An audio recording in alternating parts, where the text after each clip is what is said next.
I hate to break it to you, but you might need new friends.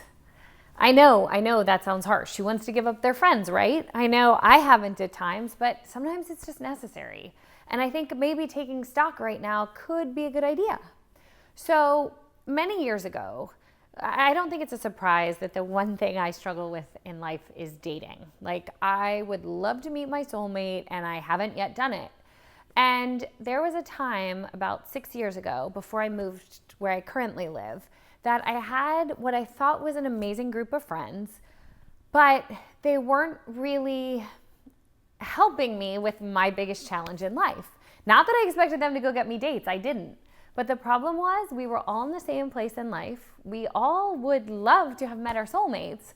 And so somehow it became this whole negative circle where we would go out on a Friday night and we would all plan to scope out men, and we didn't find any.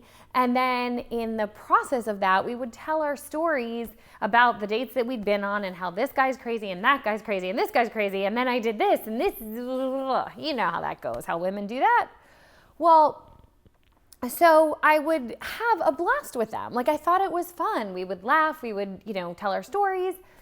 And then about an hour later, I've driven home, I'm about to get in bed, and I felt so lonely. Like, so lonely. Like, not only was I lonely, my friends were lonely, and there wasn't a man in all of Los Angeles who could possibly be normal. That's what we thought. And like, we weren't doing the dating sites anymore because we were too old and the guys didn't want this. And everybody had all their evidence as to why we weren't going to meet anybody. And honestly, it got super sad. And so when I was looking for a new house and wanting to like change areas a little, I kind of moved away from that group of girlfriends. And not like, I'm not hanging out with you anymore, but I physically moved away to a beach community that is healthy in a like workout way, because I knew it would want me to work out, or it would force me to work out more just being around that environment, and then also have an opportunity to meet some new girlfriends who might be a little more positive in that area. And it worked like a charm, actually. I have the best girlfriends right now. Many of them are also single, but it's like this whole different vibe. One of my girlfriends is a former news anchor, and she's 50 and she's never been married, but like so happy and committed to like finding the guy. And then another is, she throws parties for a living. She's literally an event planner for a major alcohol company, and so much fun. And I met her at an event, and she was like, oh my God, when she realized like I didn't really have something I have to be doing, she's like, I'm gonna put you on this dating app. And she put me on an app, and she's like, you'll have so much fun. She's like, you might even find someone here tonight.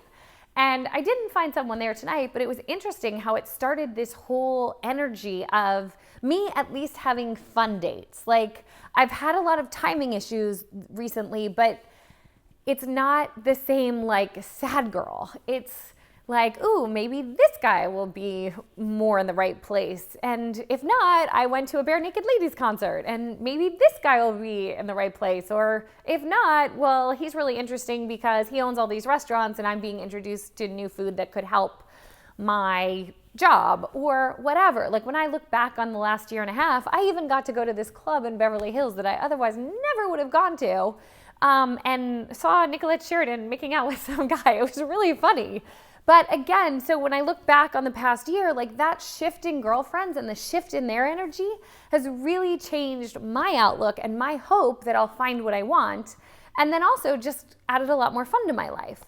Now, when it comes to losing weight, it's sort of the same thing. I don't know if you follow Biggest Loser, but if you do, you may have noticed that the couples who either go together or the ones who have a family at home that we see at the end were like losing weight along with the contestant tend to be the ones that lose weight or lose the weight and keep it off. And I don't know if you've ever really studied that or thought about it much, but in getting to have the opportunity to talk to a lot of the contestants, because I've become friends with them over the years, it's really interesting to hear some of them who are struggling again, how when they go home, like, they've made this major change in their life, and then they go home in the same sort of environment they were in and try to go out with friends, and the friends are like, you're such a Debbie Downer.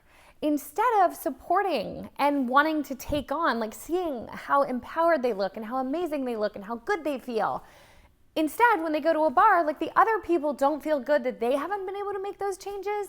So they put down my Biggest Loser friends. And then that makes those people feel left out. And instead of, deciding that they're going to get different friends, because I know that's hard. Trust me, as I said, I don't expect you to go out and be like, getting rid of. I mean, I still talk to those girls that were my friends in Brentwood. I just can't have them in my life every day. And I can now be that positive person that's been like, no, I've been having a blast on dates. I just haven't found the guy who wants exactly what I want right now. So, as I said, I know it's not easy, but just really think about who you're hanging out with and how you feel when you're with them, and then how you feel right after them. Because for me, it makes all the difference in the world, and I bet that's the same for you.